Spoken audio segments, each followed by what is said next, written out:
इसी चैप्टर के फर्स्ट पे तो ये एक्सपेरिमेंट किया थॉमसन का मॉडल, इसके बाद किसका रदरफोर्ड का, रदरफोर्ड के बाद अपने पढ़ा बोर। क्या पढ़ा बोर? रदरफोर्ड ने देखो क्या एक तो ये बता दिया एटम के स्पेस एम्प्टी है, न्यूक्लियस बता दिया, लेकिन उसने एक चीज क्या बताई कि electrons revolve in the circular motion around the nucleus, कि न्यूक्लियस इलेक्ट्रॉन के चारों, जो इलेक्ट्रॉन है वो न्यूक्लियस के चारों ओर रिवॉल्व करते हैं। तो यहीं से उसका क्या निकला ड्रॉबैक की if the electrons revolve in a circular motion they will radiate energy and they will fall into the nucleus and the atom will become unstable। अगर वो ऐसे घूमेंगे तो वो घूमते घूमते उनका क्या होगा बेटा, वो न्यूक्लियस में गिर जाएंगे और पूरा एटम क्या हो जाएगा, अनस्टेबल हो जाएगा। ये इसका ड्रॉबैक था। फिर अगले साइंटिस्ट कौन, revolve in a particular orbits inside the atom, यानी कुछ स्पेशल ऑर्बिट्स ही एटम के अंदर अलाउ है। तो जैसे ये न्यूक्लियस हो गया क्लियर, तो इसके बाद कुछ स्पेशल ऑर्बिट्स, इन ऑर्बिट्स को क्या नाम दिया, डिस्क्रीट ऑर्बिट्स। क्या नाम दिया, डिस्क्रीट ऑर्बिट्स। ये कितनी बताई थी, 4 KLMN। और उसने कहा कि जब इलेक्ट्रॉन्स इन ऑर्बिट्स में रिवॉल्व करते हैं तो वो अपनी एनर्जी लूज नहीं करते। सुनना ध्यान से, ये जो ऑर्बिट्स है क्या इनको शेल भी नाम दे सकते हैं? तो देखो इनका नाम क्या रखा था, तो डिस्क्रीट ऑर्बिट्स या फिर इनको शेल्स। तो इनको क्या बोलते हैं बेटा, एनर्जी शेल्स। अब यहाँ से क्वेश्चन बन सकता है कि why these orbitals are called as energy shells. सुनना, क्योंकि इन एनर्जी फिक्स एनर्जी है, सबसे कम इसकी, और बाहर जाएंगे तो एनर्जी बढ़ती जाएगी, KLMN। तो इसलिए इनका नाम क्या रखा, एनर्जी शेल्स। क्या रखा, एनर्जी शेल्स। क्लियर। और जब इलेक्ट्रॉन इनमें रिवॉल्व करता है तो वो एनर्जी को रेडिएट नहीं करता है, तो एटम स्टेबल हो जाए। ये किसका मॉडल आया था, बोर का। किसका मॉडल आया था, बोर का। तो अब यहाँ इसमें एक लाइन लिखो बोर के मॉडल में, निकालें page number 49।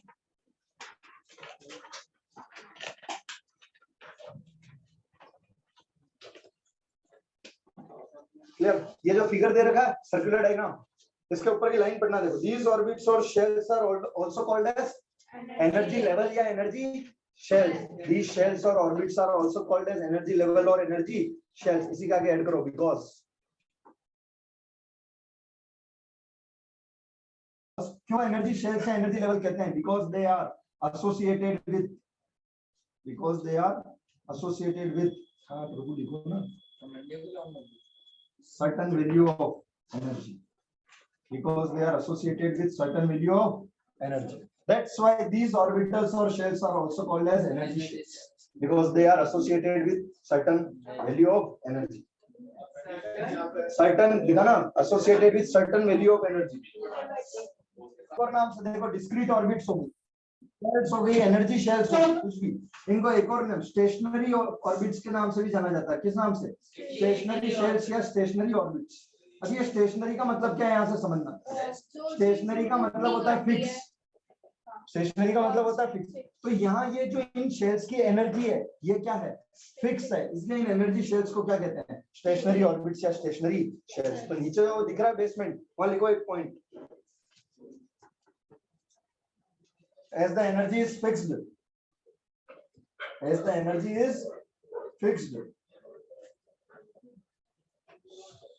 so they are also called as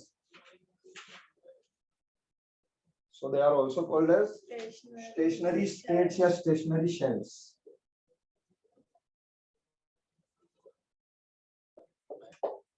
तो दो रीजन है, एनर्जी शेल क्यों का उसका रीजन, और स्टेशनरी स्टेट या स्टेशनरी शेल क्यों का, क्योंकि एनर्जी की जो वैल्यू है वो हर शेल की फिक्स है।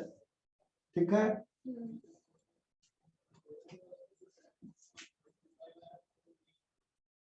एक और नोट लिखना लास्ट में इसमें नीचे, orbits are arranged in increasing order of energy. Orbits are arranged in increasing order of energy. तो बताओ सबसे ज्यादा एनर्जी किसकी होगी, एनर्जी, और फिर एन एल और के। ये पूरा मॉडल किसका चल रहा है अभी, बोर का। किसका चल रहा है, बोर का।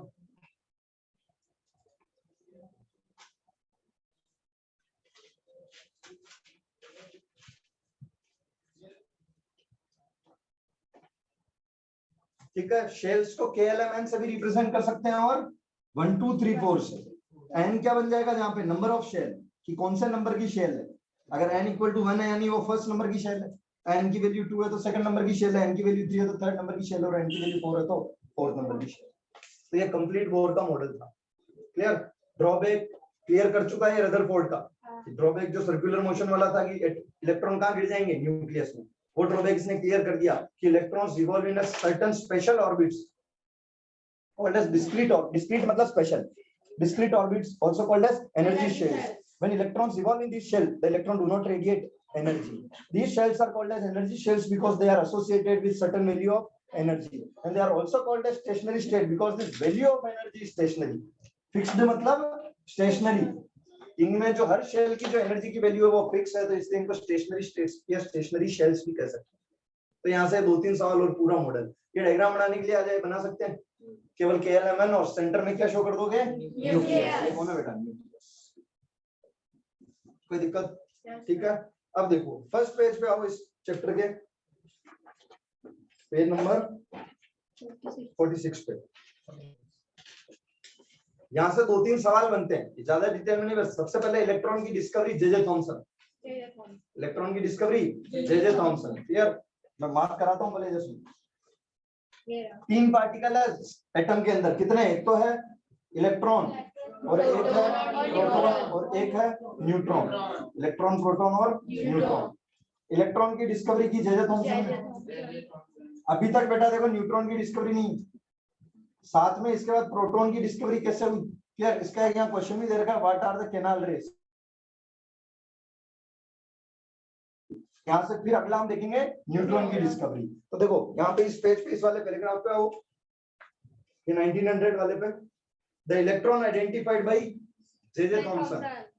फर्स्ट पैराग्राफ इसका ही, the electron was identified by J Thompson.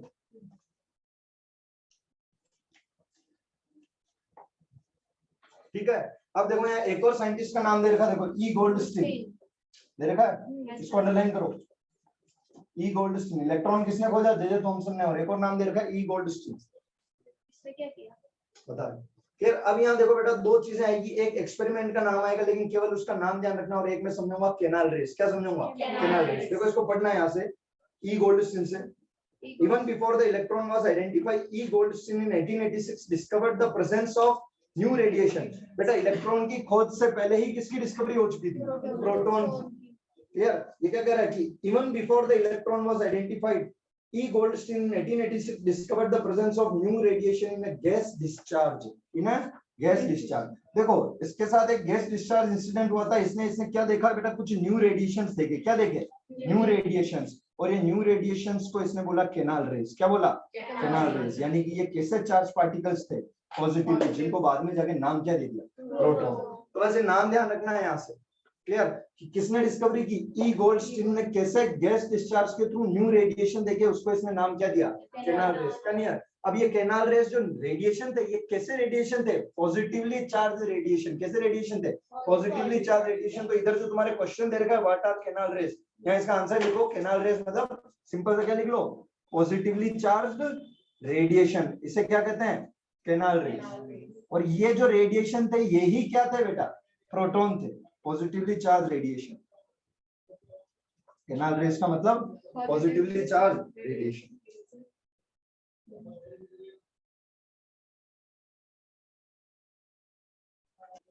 Clear? और इसने ये पॉजिटिवली चार्ज रेडिएशन किसके अंदर देखे थे?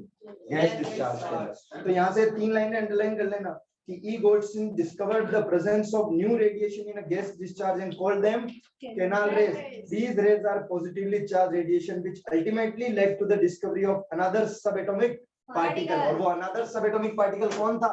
प्रोटॉन। कौन था? प्रोटॉन। क्लियर? अब उसके आगे बता रखा प्रोटॉन, वो मैं पूरा पढ़ा चुका हूँ। आगे वाला क्या बता रहा है कि प्रोटॉन और इलेक्ट्रॉन का चार्ज मैग्नीट्यूड में सेम होता है, बस एक पॉजिटिव होता है, दूसरा नेगेटिव। ये आगे वाले पैराग्राफ में वही बता रखा है, मैं पूरा पढ़ा चुका हूँ कि इलेक्ट्रॉन और प्रोटॉन का चार्ज सेम होता है 1.6 × 10⁻⁻19 कूलम। ठीक है? ये है बस माइनस में तो इलेक्ट्रॉन का और प्लस में तो प्रोटॉन का। अगली लाइन वगैरह इलेक्ट्रॉन को ऐसे डिनोट करता है और प्रोटॉन को ऐसे डिनोट करते हैं। और फिर मास बता रखा है। क्या बता रखा है? मास। और मास में हमने वैल्यू भी लिखी है। क्लियर? और वो ये कह रहा है कि प्रोटॉन का मास इलेक्ट्रॉन के मास से कितने गुना ज्यादा है? 2000 गुना ज्यादा। मैंने लिखवा चुका हूँ मैं सारी वैल्यू। और हम इलेक्ट्रॉन प्रोटॉन के चार्ज और इनके मास भी लिख चुके हैं। क्या प्रोटॉन का मास 1.67 × 10⁻⁻27 kg लिखाया था? क्लियर? और इसका कितना लिखाया था? 9.2 1 into 10 की पावर -31 kg। बड़ा कौन है? ये -27 है, -31 है। तो ये प्रोटॉन का मास है और ये इलेक्ट्रॉन का मास है। ठीक है, कोई दिक्कत? और ये कितने गुना ज्यादा है? तो अगले पैराग्राफ में वही है। तो यहाँ देखो इलेक्ट्रॉन की डिस्कवरी जे थॉमसन ने, प्रोटॉन की डिस्कवरी ध्यान रखेंगे किससे? गैस डिस्चार्ज में। किसके थ्रू? Canal rays. In a gas discharge he found the new radiations and these radiations are positively charge radiations called as canal rays, which lead to the discovery of another subatomic particle called as proton. ये subatomic particles है। Question आ जाए, give the examples of name, write the names of subatomic particles. तो subatomic यानी atom के अंदर कौन कौन से पार्टिकल प्रेजेंट है? Electron, proton and neutron. And obviously सुनना ध्यान से, number of proton is equal to number of electrons. Neutron नहीं, न्यूट्रॉन अलग होता है। Number of proton is equal to number of electron in a neutral atom. फिर अगर हम इलेक्ट्रॉन निकालेंगे करेंगे तो प्लस माइनस साइन आ जाएंगे ना। पर इनिशियली इलेक्ट्रॉन किसके बराबर होता है? प्रोटॉन के। तो हमने इलेक्ट्रॉन के बारे में देख लिया, प्रोटॉन के बारे में देख लिया, कोई दिक्कत? इसके बाद ये मॉडल स्टार्ट हो रहे थे, थॉमसन देख लिया, रदरफोर्ड देख लिया, बोर देख लिया। आए पीछे, बोर के बाद न्यूट्रॉन देखा है।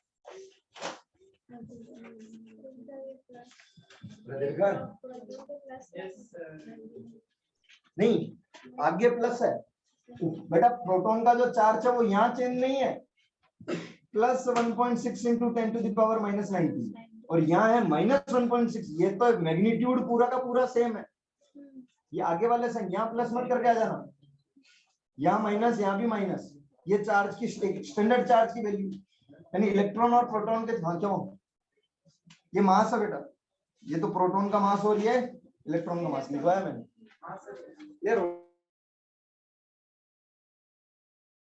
ये यहाँ से क्वेश्चन बना सकते हैं। एक तो एमसीक्यू में इलेक्ट्रॉन की डिस्कवरी का, प्रोटॉन की डिस्कवरी का ई गोल्डस्टीन, और यहाँ से थ्योरेटिकल क्वेश्चन की how does explain the discovery of the proton.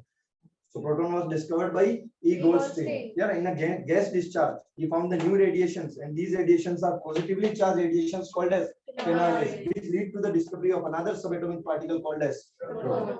ये मैंने अंडरलाइन करे, वोकेबुलरी लैंग्वेज। ठीक है, अब देखो यहाँ से न्यूट्रॉन। साइंटिस्ट का नाम देखें बेटा, चैडविक। जे तो तुम पर है, बहुत सारे जे हैं साइंस में। जे स्टार करना है, जे बहुत सारे। जय चैडविक क्या स्पेलिंग है भैया जी? इसका नाम कौन सा? चिंटू बबलू तो नहीं रख देगा। जय चैडविक। अब देखना यहाँ से न्यूट्रॉन की डिस्कवरी हुई। प्रोटॉन के ऊपर चार्ज कौन सा? पॉजिटिव। इलेक्ट्रॉन के ऊपर चार्ज कैसा? नेगेटिव। और न्यूट्रॉन क्या होता है बेटा? न्यूट्रॉन क्या होता है? न्यूट्रल, यानी कोई चार्ज। क्लियर? मास जो होता है किसका? न्यूट्रॉन का, वो ऑलमोस्ट बराबर होता है किसके? मास ऑफ प्रोटॉन के। किसके बराबर होता है? मास ऑफ प्रोटॉन के। मुझे एक चीज बताओ, इलेक्ट्रॉन का मास तो बहुत नेग्लिजिबल जा रहा था प्रोटॉन के कंपैरिजन में, क्योंकि ये कितना जा रहा था? 10 की पावर -31 में, और ये जा रहा था 10 की पावर -27 में, यानी ये वैल्यू बढ़ी है। तो ये तो हट जाएगा। तो जब भी हम कोई एटम का मास, अब सुनना, देखे प्रोटॉन की पोजीशन हमने देख ली, कहाँ प्रेजेंट होता है? न्यूक्लियस में।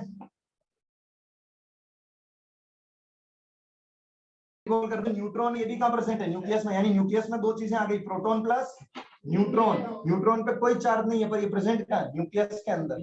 तो प्रोटॉन और न्यूट्रॉन प्रेजेंट है न्यूक्लियस के अंदर, और इलेक्ट्रॉन रिवॉल्व कर रहे हैं कहाँ? शेल्स में। ठीक है, अब देखना यहाँ से, इलेक्ट्रॉन का मास तो बिल्कुल नेग्लिजिबल रहता है, चलिए, यानी एक एटम का मास डिसाइड करने वाले केवल दो ही बचे, प्रोटॉन और न्यूट्रॉन, और ये दोनों प्रेजेंट का न्यूक्लियस में। यानी मैं कह सकता हूँ पूरे एटम का मास कहाँ कंसंट्रेटेड है? न्यूक्लियस में, क्योंकि एटम का मास डिसाइड ही कौन करता है? प्रोटॉन और न्यूट्रॉन। यानी एक एटम के अंदर जितने प्रोटॉन होंगे और जितने न्यूट्रॉन होंगे, क्या वो डिसाइड करेंगे उसका मास कितना है?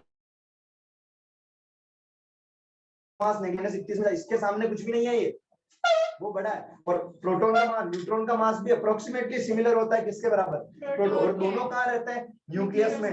तो एक एटम का मास डिसाइड होता है प्रोटॉन और न्यूट्रॉन। तो मैं कह सकता हूँ एक एटम का जो मास है वो पूरा का पूरा कहाँ कंसंट्रेटेड है? न्यूक्लियस में। तो इलेक्ट्रॉन का मास की कोई रोल ही नहीं आ रहा है, वैल्यू ही नहीं, बहुत कम वैल्यू है। तो यहाँ से प्रोटॉन और न्यूट्रॉन की वजह से एक एटम का मास डिसाइड होता है। ये लाइन कह सकते हैं, the mass of the atom is concentrated in the nucleus. और मास एटम का निकालने के लिए हमें क्या चाहिए? मास ऑफ प्रोटॉन या मास, यानी कि the number of proton and number of neutron will decide that what will be the mass of an atom. कितने प्रोटॉन और कितने न्यूट्रॉन है, ये डिसाइड करेंगे कि उसका मास कितना है, ठीक है, कोई दिक्कत? न्यूट्रॉन के नंबर निकालेंगे अब एटॉमिक नंबर को एटॉमिक मास बता से रहा हूँ minus बता रहा हूँ, सुनो तो सही, बहुत सारी चीजें हैं, कोई दिक्कत यहाँ तक? देखो इसमें पढ़ना, न्यूट्रॉन्स देखे, चैडविक अंडरलाइन कर लिया, नहीं हो रहा था। पढ़े, जे Chadwick discovered another subatomic particle which had no charge and a mass nearly equal to that of proton. अरे दिखा, जे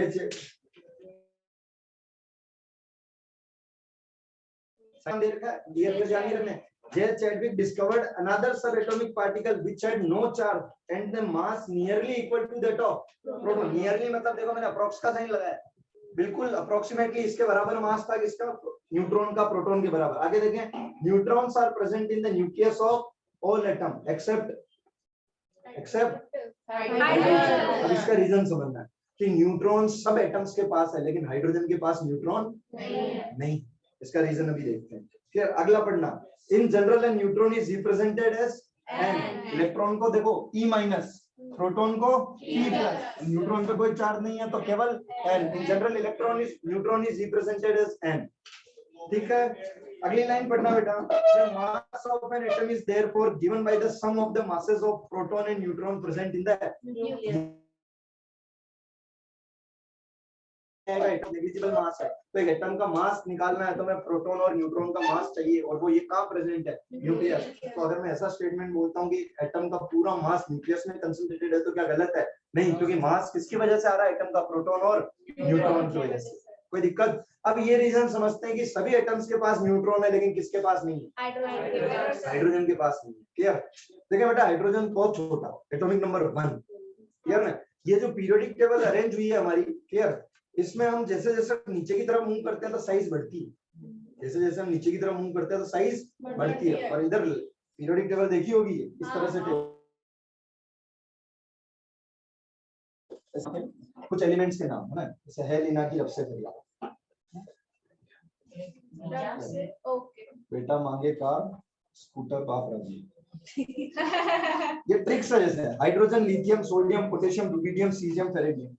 है लीना की रब से फरियाद, है लीना की रब से फरियाद, बेटा मांगे कार, स्कूटर बाप राजी। क्लियर ना? तो ये कुछ ट्रिक्स आप देखना, जब इधर हम नीचे की तरफ बढ़ते हैं तो साइज इंक्रीज होती है, जब हम नीचे की तरफ बढ़ते हैं तो साइज इंक्रीज। देखो ये बनी कैसे, पहला एटॉमिक नंबर यहाँ आता है, फिर दूसरा किसका, हीलियम का, हीलियम आता है बेटा इधर, फिर तीसरा इधर, चौथा इधर, फिर 5 हाइड्रोजन, लिथियम, बेरिलियम, बोरोन, फिर carbon, nitrogen, oxygen, chlorine, neon और ये इसको हीलियम। तो देखो एटॉमिक नंबर 1, एटॉमिक नंबर 2, 3, 4, 5, 6, 7, 8, 9, 10, इस तरह से ये ऐसे एटॉमिक नंबर चलते हैं।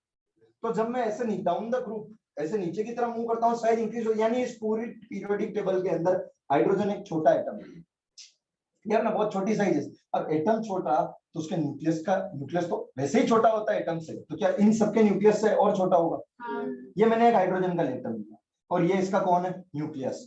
अब इस न्यूक्लियस के अंदर क्या क्या प्रेजेंट होता है, प्रोटॉन और न्यूट्रॉन। अब देखो बेटा, इस न्यूक्लियस की साइज इतनी छोटी है कि इसमें केवल एक ही चीज आ सकती है, या तो प्रोटॉन या न्यूट्रॉन। अब न्यूट्रॉन पे कोई चार्ज है ही नहीं, इलेक्ट्रॉन प्रेजेंट है, कितने इलेक्ट्रॉन प्रेजेंट है, एक नंबर, एक इलेक्ट्रॉन प्रेजेंट है, तो प्रोटॉन का रहना जरूरी है किससे पहले, अभी तो एटम न्यूट्रल हो पाएगा। तो यहाँ क्या प्रेजेंट है, प्रोटॉन, कौन नहीं है, न्यूट्रॉन। क्यों? क्योंकि इस न्यूक्लियस की साइज इतनी छोटी है कि इसमें न्यूट्रॉन है। जस्ट ये ऐसे कह सकता हूं, the size of the nucleus of hydrogen atom is that much small that it can not hold the heavy neutron. और न्यूट्रॉन का मास ज्यादा है और प्रोटॉन का मास भी ज्यादा है, तो ये केवल प्रोटॉन को रखता है, इतने हेवी न्यूट्रॉन को ये अपने अंदर नहीं रख पाता है, इसलिए हाइड्रोजन एटम्स के पास क्या नहीं होते, न्यूट्रॉन्स नहीं होते। क्लियर? तो अब सुनना, देखो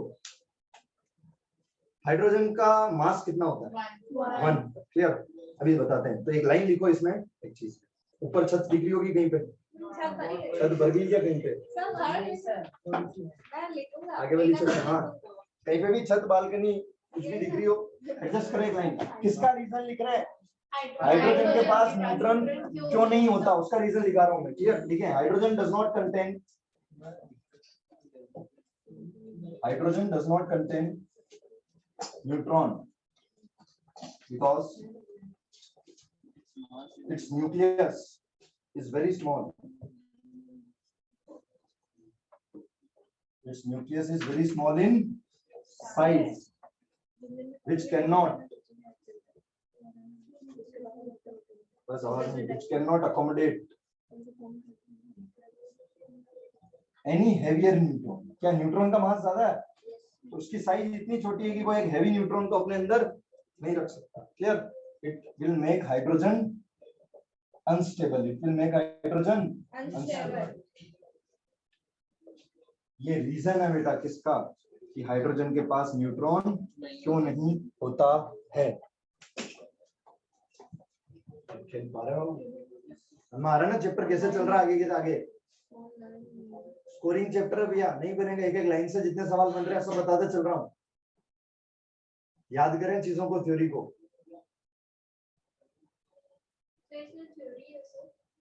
आगे इलेक्ट्रॉनिक कॉन्फ़िगरेशन है भाई, थ्योरेटिकल चैप्टर. इसमें न्यूमेरिकल नहीं. न्यूमेरिकल थे अपने एटम्स एंड मॉलिक्यूल्स में. कहां मोल कांसेप्ट, ग्रेविटेशन, फिजिक्स तो खैर पूरी न्यूमेरिकल है. केमिस्ट्री में कहां है अभी तक न्यूमेरिकल? एटम्स एंड मॉलिक्यूल्स में है ना न्यूमेरिकल. उससे जिसमें कैलकुलेशन थी. अब ऐसा तो हमने वहां atomic mass, molecular mass find किया, पर वो न्यूमेरिकल नहीं कहते इसको, तो जोड़बागी कहते हैं. मोल कांसेप्ट में जरूर थोड़ा कह सकते हैं. दो फॉर्मूले थे, याद है किसी को? Mole is equal to mass by molar mass and mole is equal to सवास.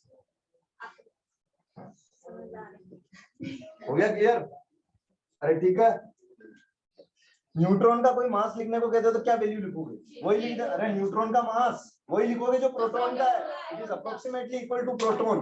Clear ना? प्रोटॉन का वो का वही लिख दोगे अगर कभी पूछ लेता है तो. और ये दोनों कहां प्रेजेंट है? न्यूक्लियस के अंदर. चलिए देखो यार, अब खोलो कॉपी. बता दूं? बुक भी रखना साथ में, नोटबुक भी रखना.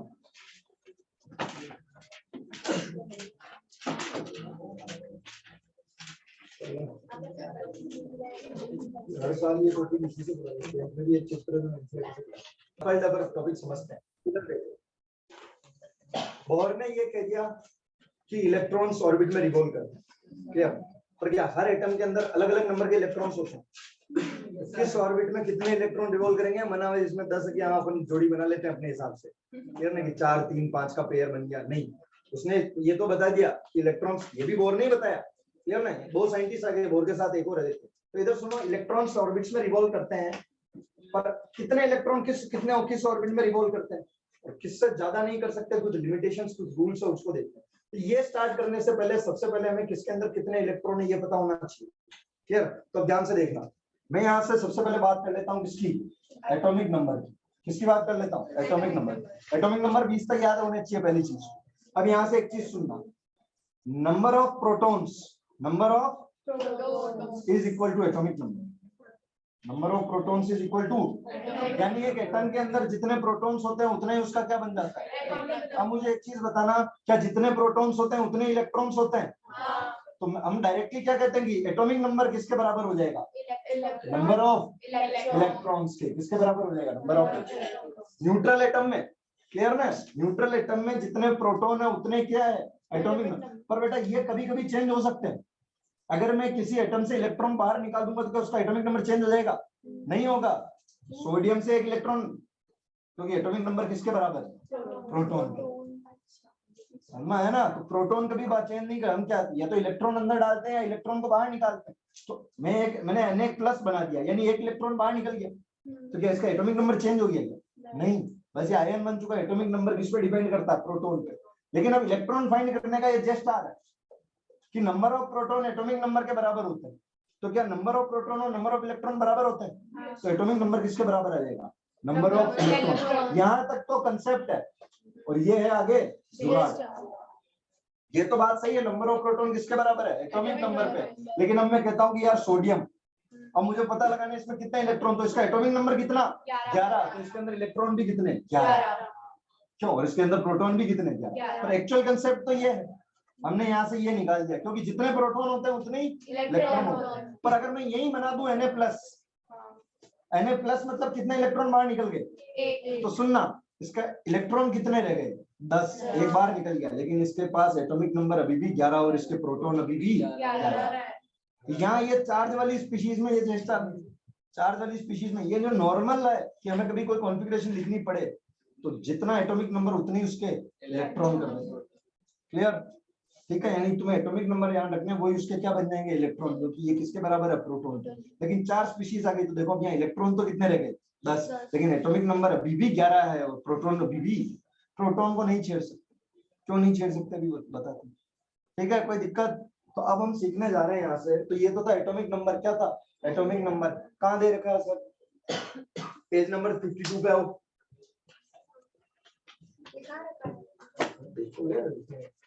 पेज नंबर 52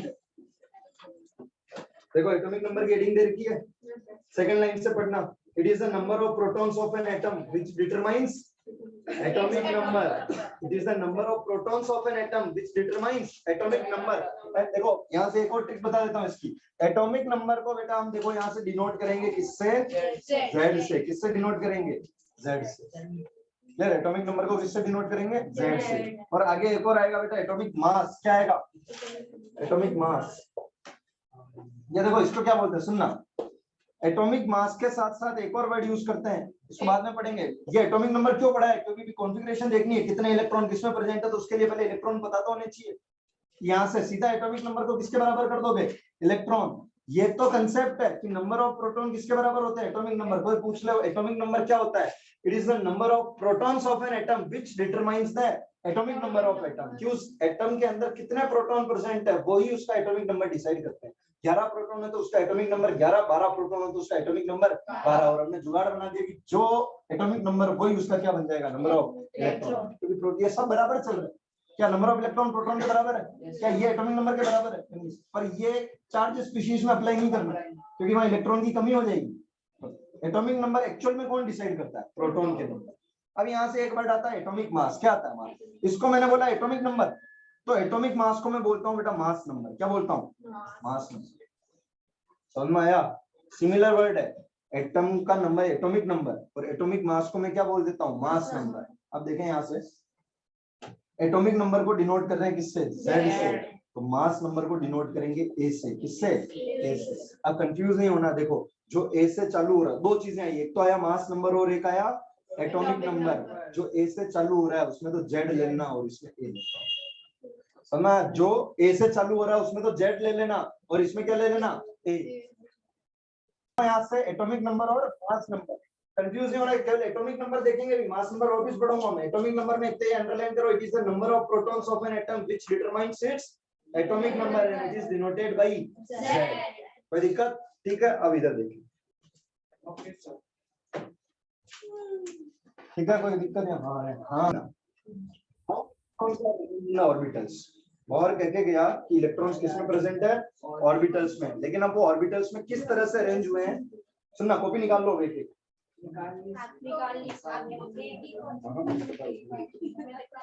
सुना ध्यान से।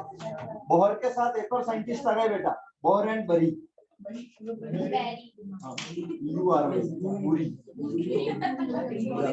अब इधर इधर बोहर के साथ एक और साइंटिस्ट आ गए। इतना तो पता था इलेक्ट्रॉन्स ऑर्बिट्स में रिवॉल्व कर रहे हैं, पर कैसे अरेंजमेंट है उनका, कौन सी ऑर्बिट में कितने इलेक्ट्रॉन्स हो, तो सुने ध्यान से। इसके लिए एक फॉर्मूला आया 2n²। क्या आया? 2n²। कुछ रूल सिखा रहा हूँ, सीधी कॉन्फ़िगरेशन फिर थ्योरी पे आएंगे। क्लियर? मैं पूरा टॉपिक लिखने का और समझने का, समझने पहले फिर सीधा कॉन्फ़िगरेशन करनी है और सारी तुम करोगे 20 तक की। देखना है ये न्यूक्लियस 4 सेल ले लो, Kl M और N की 1 2 3 4। ये N की वैल्यू चल रही है 1 2 3 4। एक इलेक्ट्रॉन एक शेल के अंदर मैक्सिमम इलेक्ट्रॉन्स कितने आ सकते हैं? Maximum number of electrons in a shell और orbit is given by 2n² where n is the number of shell। Clear? अब देखना यहाँ से, अगर मैं K शेल के लिए बात करूं, किसकी शेल के लिए? K shell. K शेल यानी इसके 1 की वैल्यू n वैल्यू, तो फॉर्मूले में रखो 2 into n कितना? 1। अरे एक शेल के अंदर मैक्सिमम कितने इलेक्ट्रॉन आ सकते हैं ये निकालने के लिए एक फॉर्मूला है, उस फॉर्मूला क्या है? 2n²।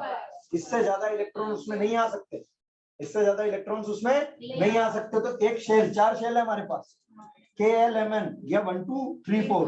ये n की वैल्यू, n is the number of shell, n is the कौन से नंबर की शेल है वो। अब मैं यहाँ सबसे पहले ये फाइंड कर रहा हूँ कि K शेल के अंदर कितने इलेक्ट्रॉन आ सकते हैं।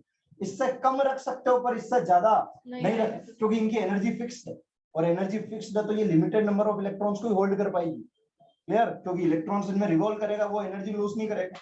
यानी कि एक तरह से समझो इसकी कैपेसिटी है ना, गाड़ी 4 व्हीलर है, मतलब 5 सीटर है, तुमको उसमें 10 जने बिठा के ले जाएंगे, बैठ जाएंगे पर अनस्टेबल रहेगी।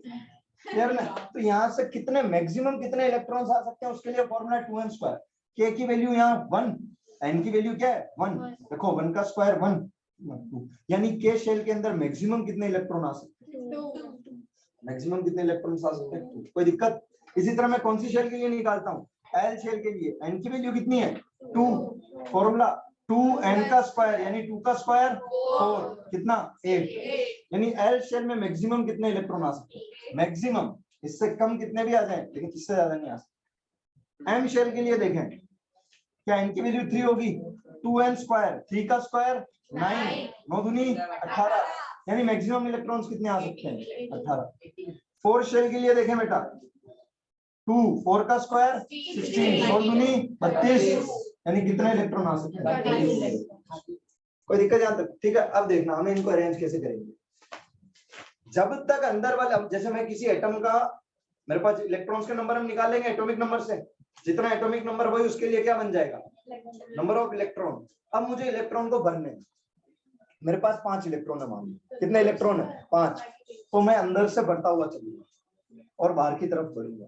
5 इलेक्ट्रॉन मतलब एटॉमिक नंबर कौन सा 5, एलिमेंट कौन सा बोरोन, क्लियर ना, hydrogen helium lithium beryllium boron, 5वां बोरोन का एटॉमिक नंबर 5, यानी इलेक्ट्रॉन भी 5। अब देखो मुझे इन 5 इलेक्ट्रॉन को इसमें अरेंज करना है, तो पहली वाली में मैक्सिमम कितने आ सकते हैं, भर दिए 2 के ने, कितने बचे 3, क्या 3 इसमें आ जाएंगे, हाँ 8 की सीट है, 2,3। ये जो मैंने लिखी है इसे बोलते हैं इलेक्ट्रॉनिक कॉन्फ़िगरेशन। क्या बोलते हैं, इलेक्ट्रॉनिक कॉन्फ़िगरेशन। कोई दिक्कत?